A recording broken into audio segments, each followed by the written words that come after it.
Magandang araw po, ma'am. Humingi po ako sa inyo ng tulong. Ako po si Vilma Moratalya Lola na mabigyan po ng pamasahe ang aking mag-aama dyan po sa Bicol, sa Binudigahan, Pidoran Albay po.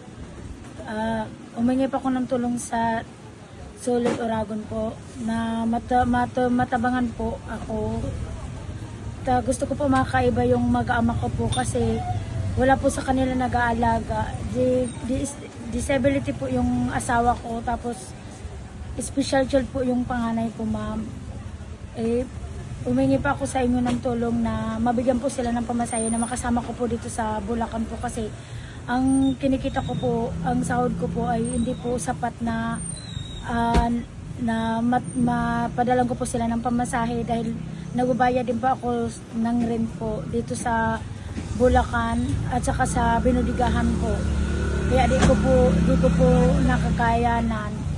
Kaya po sana po matulungan niyo po ako, ma'am, sir. Humingi pa ako sa inyo ng tulong na tatanawin ko po ng utang na loob sa inyo at Diyos na lang po ang magpala sa inyong lahat. Maraming salamat. Yan, so mapagpalang araw po sa inyo lahat mga idol. Papunta tayo sa bahay ni Nanay Vilma na kung saan po humingi po siya ng tulong para makauwi po sa Bulacan yung kanyang pamilya. Palang araw po sa lahat. Andito po tayo ngayon sa asawa po ni Nanay Vilma.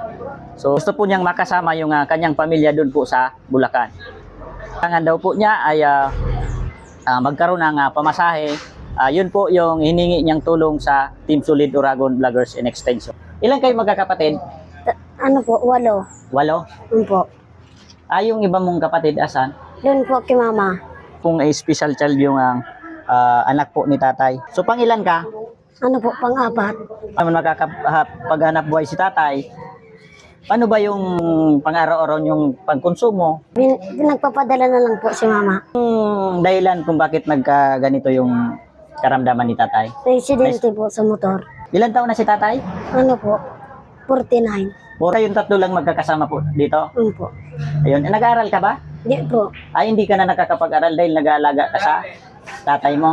Ilan taon na itong special child na kapatid mo? Sinebe po. Po yung kanyang asawa ng tulong na ang gusto po niya makasama daw kayo dun sa Bulacan kasi dalawa po yung inuupahan ni Nanay Vilma. Yun po. So ang gusto po niya makasama kayo doon. Umiiyak po siya dahil malayo nga po kayo sa kanya.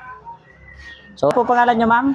Anilin sa Peter. So bali po kayo po yung Nagareparo. Kuan pa man sana, 1 week pa man lang ako sa indang nagareparo. Tami ali pa man sana so ano ninda tugang. Ayo po. So hindi kamag-anak niyo po ba siya? Hindi. Hindi. Nagagud Samaritan man sana ako. Ayo po. Awara man nagareparo. Opo. Yan, Ay ka mga Iraq man. Opo, ma'am. So bali kasi yung isa dapat sana nag-aaral. So hindi man po siya nakakapag-aral dahil sa nag-aalaga po siya nung kanyang tatay. Gusto kinta namon pa eskwela. Kaso naisip namon or pag nag-eskwela siya kasi magabantay kay papa niya. Opo. Kinaya di ang tugang so PWD magaparagi kay Rakman. Di ko man yan pwedeng kunta maraking babae na lalaki. Opo, ma'am. So maraming salamat po sa iyo, ma'am, sa pagtulong po sa kanila. Team Sulit Oragon Vloggers and Extension ay bibigay ng kaunting tulong po sa inyo. Yung bigas at grocery. Maraming salamat po sa lahat po ng sponsor ng Team Sulit Oragon Vloggers and Extension sa walang asawang pagtulong po ninyo sa mga kababayan po nating nangangailangan. Naiiyak si tatay sa sobrang saya. Maraming salamat po kay co-founder Mericiel Muya Pahimongkada sa pagbigay po ng grocery kay tatay at sa nag-sponsor po ng bigas si Ma'am Joy Busing Eatery. Maraming salamat po sa PGL Pizza sa pagbigay po ng tinapay po kay tatay. Thank you so much po. Maraming salamat po sa lahat po ng mga barangay official ng Binudigahan, Pidoran Albay sa pakikipagtulungan po para po paabutan po ng kaunting tulong si tatay, yung asawa po ni Nanay Vilma. At sa mga gusto pong tumulong, ayan, so message lang po kayo, comment lang po kayo mga idol at ipapaabot po natin ang tulong sa mga kababayan po nating talagang nangangailangan.